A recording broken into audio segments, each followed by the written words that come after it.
प्रमोद मेरे साथ दिल्ली से, विशाल मेरे साथ लखनऊ से जुड़े हुए हैं और इसके साथ नित्यानंद जो कि मुंबई की रिपोर्ट हमें देंगे, और शैलेंद्र भोपाल से। सबसे पहले शैलेंद्र, आपके पास चूंकि आज पहला मौत का मामला भोपाल से सामने आया, मध्य प्रदेश का पहला मामला, और वहां पर नए मरीजों की संख्या भी लगातार बढ़ रही है।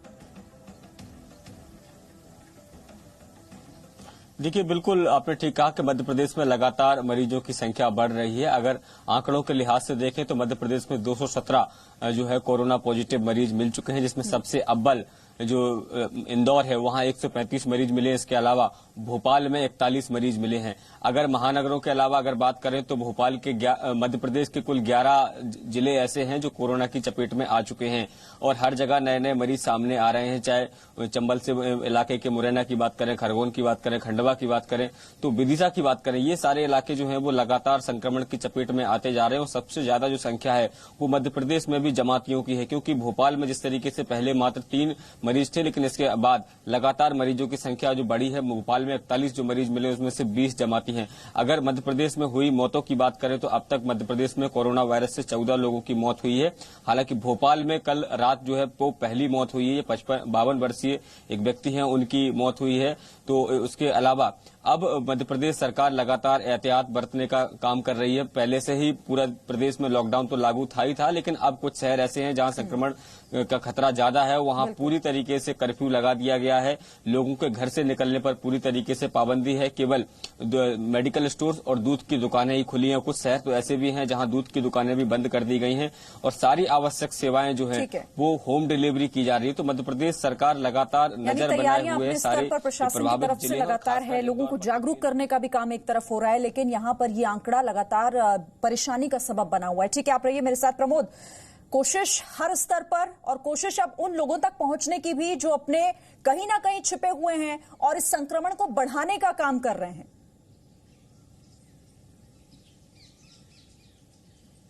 जी बिल्कुल, इस मामले में सबसे पहला नाम आता है तबलीगी जमात का, जिसने सबसे ज्यादा जो कोरोना संक्रमित लोग हैं उनके मामले सामने आए हैं। और दिल्ली जो है महाराष्ट्र के बाद दूसरा ऐसा राज्य बना है जहां पे 503 मामले सामने आ चुके हैं और कुल 7 मौत हो चुकी है। और अभी भी जो तबलीगी जमात के लोग हैं वो कहां पे छुपे हैं। कुल 19 राज्यों में वो गए थे और दिल्ली की अलग अलग मस्जिदों में वहां पे उन्होंने छुपे थे। कई जगहों पे वो छुपे हुए थे, घरों में रुके हुए थे। उसके बाद पुलिस ने पकड़ा भी है, उन्हें क्वारंटाइन किया गया है, लेकिन अभी भी उनकी तलाश जारी है। क्योंकि वो अगर यहाँ जमात से निकले भी हैं तो वो अपने आप को बता नहीं रहे हैं और अपनी वहां से निकलने के बाद छुपे हुए। और ऐसे में वो सबसे बड़ा खतरा जो है वो सोसाइटी के लिए बना हुआ है कि ऐसे लोग इसके बाद ही दिल्ली में जो अगर बात करें, अगर तबलीगी जमात का मामला नहीं होता तो बहुत ज्यादा मामले सामने नहीं आते। सबसे ज्यादा मामले जो है वो पूरे देश भर में तबलीगी जमात से ही निकले। ऐसे में पुलिस ने जो है तमाम जो लोग हैं वो यहाँ पर निजामुद्दीन के उस आसपास के लोग हैं उनकी पहचान करनी शुरू कर दी है। उसके लिए अलग अलग जो है साइंटिफिक सर्विलांस की जो है उसकी मदद ली जा रही है और जितने भी लोग यहाँ से निकले हैं उन पर नजर रखी जा रही है। खासकर मौलाना साद है, कल जो क्राइम ब्रांच की एक फॉरेंसिक टीम थी और कल भी स्वास्थ्य मंत्रालय ने खुद इस बात का जिक्र किया था। उन्होंने माना था कि अगर तबलीगी जमात की तरफ से, इन जमातियों की तरफ से ये हरकत ना होती छिपने छिपाने और फैलने की इस तरीके से, तो इन आंकड़ों को बहुत हद तक बढ़ने से रोका जा सकता था। ठीक है, रहिए आप सभी मेरे साथ। लेकिन इस बीच एक बड़ी खबर ये कि कोरोना फैलाने के आरोपी जमात और मौलाना साद के समर्थन में मौलाना अली कादरी की धमकी। टीवी चैनल पर मौलाना साद का नाम इज्जत से लो, मुस्लिमों के खिलाफ साजिश बंद करो। अली कादरी धमकी देते हुए सीधे तौर पर जमात के खिलाफ साजिश बंद नहीं हुई तो टीवी रिपोर्टर का बाहर निकलना मुश्किल हो जाएगा। इलेक्ट्रॉनिक मीडिया पिछले 3 दिन से जो मुसलमानों के खिलाफ जहर उगल रहा है, ये सिर्फ और सिर्फ हमारे इंतजार का नतीजा है। इस बात को आप जहन में बिठा ले। ये इलेक्ट्रॉनिक मीडिया चंद बिके हुए मौलवियों को बिठाकर जो समझने आया मुसलमानों के खिलाफ बकवास कर रहा है। मौलाना साद जो अमीर तबलीगी जमात है, उनको जो अरे तूरे से जो तुम मुखातिब हो रहे हो, मैं तुम लोगों को वार्निंग दे रहा हूं कि मजहबी रहनुमाओं के मुताल्लिक इस किस्म की कोई जबान इस्तेमाल करने की जरूरत नहीं है। अगर तुम्हें न्यूज चलानी है तो हद्दो अदब में रहते हुए नाम लो। ये खुली वार्निंग है तुम्हारे लिए कि तुम बाज आ जाओ। ये हिंद मुसलमानों के खिलाफ ये साजिश रचना बंद करो, वरना हम जब अपने पे आ जाएंगे तो तुम्हारे लिए बहुत मुश्किल हो जाएगी। इस बात को तुम जहन में रखो। और मैं सारे इलेक्ट्रॉनिक मीडिया को यह बात कहना चाहता हूं कि अगर तुम्हारे में हिम्मत है, अगर तुम्हारे में दम है, तो कोई मजबूत मुसलमान रहनुमाओं को बुलाओ, बिठाओ, फिर उसके बाद जब तुम्हें जवाब दिया जाएगा तो तुम्हारी एंकरी भी निकलेगी, तुम्हारे मीडिया में तुम्हारी इज्जत की धज्जियां भी उड़ेगी। तुम्हें उस दिन अंदाजा होगा। पपेट किस्म के लोगों को बिठाकर मुसलमानों को टारगेट कर रहे हो, तुम्हें शर्म नहीं आती कि अगर आप लोग बिला वजह के मुसलमानों पर अगर ट्रायल करेंगे, याद रखो तुम्हारे नुमाइंदों को माइक लेकर फिरना मुश्किल हो जाएगा। ये हमारी तरफ से तुम लोगों को मशवरा है। तो अली कादरी मौलाना है और इस तरह की बातें करते हुए, सीधे सीधे धमकाते हुए, बजाय इसके कि वो लोगों को समझाएं। मनीष शुक्ला मेरे साथ जुड़ गए। मनीष शुक्ला, ऐसे माहौल में जब जमाती छिपते फिर रहे हैं, उन लोगों से ये अपील करनी चाहिए कि आप निकलिए, सामने आइए, अपनी जांच कराइए, सहयोग करिए, तो यहाँ तो धमकी दी जा रही है। या बिल्कुल, देखिए जिस तरीके से तबलीगी जमात और उसका जो हेड है मौलाना साद की एक लापरवाही की गई, जब सरकार कोशिश कर रही थी कि बार बार समझा रही थी कि जो कोरोना वायरस है ये किसी धर्म जात को नहीं देखता है, इसमें जो लड़ाई छिड़ी गई इसके खिलाफ इसमें सारे साथ में आए।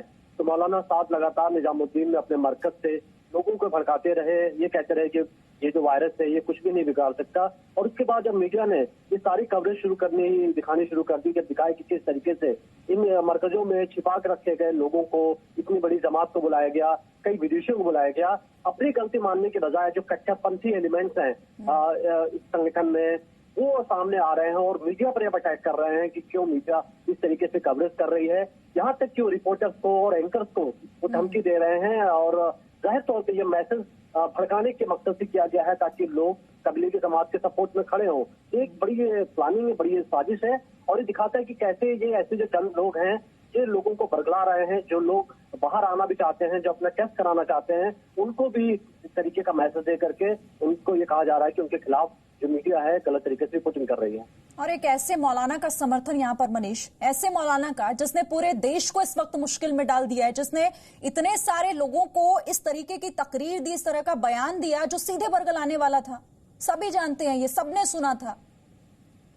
जी हाँ, मीडिया अपनी ड्यूटी कर रही है, जाहिर तौर पर दिखा रही है कि किस तरीके से तबलीगी जमात, जबकि सरकार बार बार कह रही थी कि कोई भी गैदरिंग ना हो, कोई भी रिलीजियस प्लेस पर नमाज न पढ़ी जाए, मंदिर मस्जिद गुरुद्वारा सबको बंद करने के लिए कहा गया।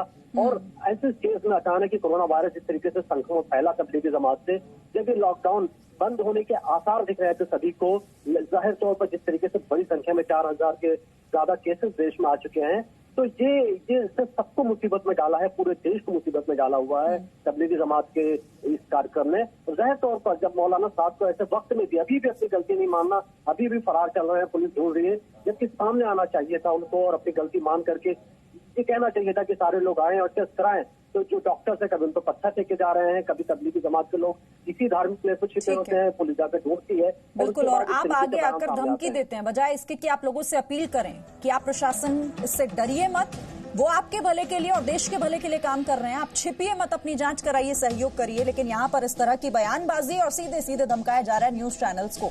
शुक्रिया मनीष हमारे साथ जुड़ने के लिए और इस बातचीत के लिए। तो एक तरफ ये बयान और दूसरी तरफ लगातार बढ़ते हुए आंकड़े, चूंकि इन लोगों को वो आंकड़े दिखाई नहीं दे रहे कि आखिर किस मुसीबत की तरफ देश बढ़ता जा रहा है, सिर्फ इन्हीं लोगों की वजह से। चूंकि यही लोग अगर समझना नहीं चाहेंगे, कैसे उन लोगों को ढूंढा जाएगा, लेकिन तैयारी उन एक ही मरकज में 500 लोग जिनको सिम्टोमेटिक क्या हो सकता टेस्ट हो चुका है या कुछ अभी कुछ का रहता है और जो अभी हमारे क्वारंटाइन सेंटर पे हैं उन सबका भी टेस्ट सैंपल ले लिए गए, वो 1-2 दिन में उनकी भी रिपोर्ट आ जाएगी।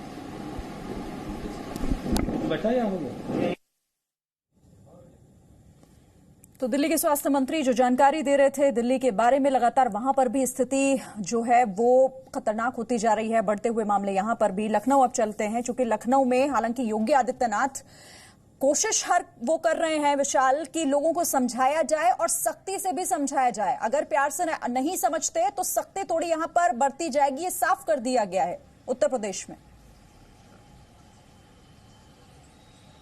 देखिए, बिल्कुल निश्चित तौर पर सीएम योगी आदित्यनाथ लगातार लोगों को समझा रहे हैं, सख्ती करने के लिए निर्देश दे रखे हैं और लॉकडाउन का पूरा पालन करने के लिए कह रहे हैं, लेकिन लगातार उत्तर प्रदेश में भी मामले बढ़ते जा रहे हैं। आज सुबह सुबह लखनऊ के केजीएमयू से जो सैंपल्स आए उनमें 16 मामले जो हैं वो फिर से नए आए हैं, जिसमें से सबसे ज्यादा तबलीगी जमात के लोग हैं। अगर उत्तर प्रदेश के आंकड़े देखे जाए 300 के आसपास ये आंकड़े पहुंच चुके हैं, लेकिन इनमें से 50% से ज्यादा जो आंकड़े हैं वो तबलीगी जमात की वजह से बढ़े हैं। ये अपने आप में काफी हैरान करने वाले थे। लेकिन इस बीच एक राहत की खबर यह है कि लखनऊ में पीजीआई में कनिका कपूर जो बॉलीवुड सिंगर एडमिट थी, वो फिलहाल उनकी रिपोर्ट निगेटिव आई है, उनको डिस्चार्ज कर दिया गया है और वो अपने घर पर रहेंगी, लेकिन 14 दिन तक क्वारंटाइन रहेंगी। वो ये निर्देश जो है ये हॉस्पिटल प्रशासन ने दिए हैं। एक और जो सबसे अहम बात है कि लॉकडाउन को लेकर लगातार सीएम योगी आदित्यनाथ लोगों को समझा रहे हैं कि लॉकडाउन का पालन करना कितना जरूरी है। यहां तक कि उन्होंने साफ तौर पर कहा है कि जो भी उल्लंघन करता है उसके खिलाफ रासुका के तहत कार्रवाई की जाए। तबलीगी जमात के तमाम लोग हैं जो इस पूरे मामले को लेकर माहौल बिगाड़ने की कोशिश कर रहे हैं, उनके ऊपर भी एनएसए लगाया जाए, इस बात को लेकर सीएम ने साफ कह दिया। लेकिन आंकड़े वाकई में थोड़ा सा चिंतित करने वाले हैं, क्योंकि इतनी सख्ती के बावजूद भी तबलीगी जमात के जो 50% आंकड़े हैं जो इसमें एड ऑन हो गए हैं, उससे करीब 300 के आंकड़े पहुंच चुके हैं और लगातार क्वारंटाइन सेंटर्स बनाए गए हैं। यहां तक कि जो तमाम हॉस्पिटल्स की तैयारियां हैं वो देखने को मिल रही है। हर जिला में इस बात की कोशिश की जा रही है कि बेहतर सुविधाएं हो जाए चिकित्सा की। लेकिन उन सब के बावजूद अभी भी कुछ ऐसे तबलीगी जमात के लोग हैं जिनको आइडेंटिफाई यूपी पुलिस नहीं कर पाई। हालांकि कोशिश लगातार चल रही है, लगातार यूपी पुलिस जो है इस विषय में काम कर रही है, तमाम इनपुट्स मिल रहे हैं। इसके साथ साथ एक जो सबसे अहम खबर है कि उत्तर प्रदेश में हो सकता है कि लॉकडाउन जो खत्म करने की जो तैयारी की जा रही है कि जैसे लॉकडाउन जब खत्म होगा 14 तारीख के बाद तो चरणबद्ध लॉकडाउन खत्म किया जाएगा, ना कि एक साथ खत्म किया जाता, कि ऐसा ना हो कि फिर से जो लॉकडाउन किया गया जिसका जो रिजल्ट आ रहा है वो रिजल्ट जो है खराब हो जाए पूरा।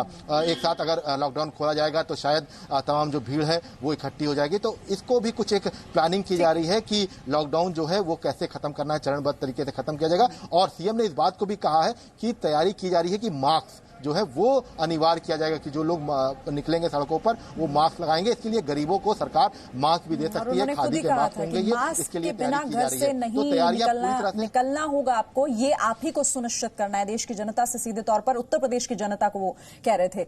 अब मुंबई चलते हैं, नित्यानंद मेरे साथ है। नित्यानंद, आर्थिक राजधानी लेकिन पूरी तरीके से हिलाकर कोरोना वायरस ने उसको रख दिया है। वहां पर लगातार शुरुआत से ही मामले, बड़ा आंकड़ा अगर हम कहें देश का तो वो महाराष्ट्र से ही सामने आया।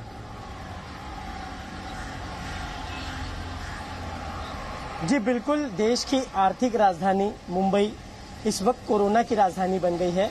आपको बता दूं, महाराष्ट्र में अब तक जो है वो 781 मामले, जो लेटेस्ट अपडेट 5 मिनट पहले जो स्वास्थ्य मंत्रालय ने जो जारी किया है, 781 मामले सामने आए हैं, जिसमें आपको बता दूं मुंबई में, अकेले मुंबई की अगर मैं बात करूं तो मुंबई में तकरीबन 458 के से ऊपर के ये मामले सामने आए हैं और पूरे महाराष्ट्र में 45 लोगों की कोरोना के चलते मौत हुई है, जिसमें अकेले 30 मुंबई से 30 लोगों की मौत हुई है। हालांकि प्रशासन की तरफ से पूरी कोशिश की जा रही है कंट्रोल करने की आंकड़े की, और लगातार अवेयरनेस कैंपेन भी चलाए जा रहे हैं। सबसे बड़ी पहल जो प्रशासन की तरफ से या महाराष्ट्र सरकार की तरफ से जो की गई है, कल तबलीगी जमात के साथ महाराष्ट्र के स्वास्थ्य मंत्री ने अपने घर पर मीटिंग की और मीटिंग करने के बाद उन्हें बताया गया कि उनके जो समाज के लोग हैं जिनमें ये सिम्टम्स पाए जा रहे हैं वो सामने आए, अपना चेक कराए। तबलीगी जमात की तरफ से भी ये बताया गया कि बहुत सारे हर जगह से यही तस्वीर, चूंकि जो कोरोना वॉरियर्स हैं, जो फाइटर्स हैं हमारे, वो हर किसी को यही समझाने की कोशिश कर रहे हैं।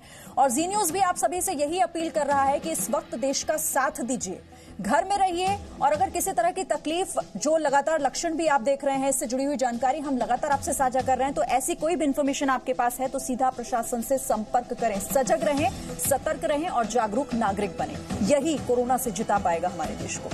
आप सभी मेरे साथ रहिए। फिलहाल एक छोटा सा ब्रेक का वक्त हो गया यहाँ पर। फॉरन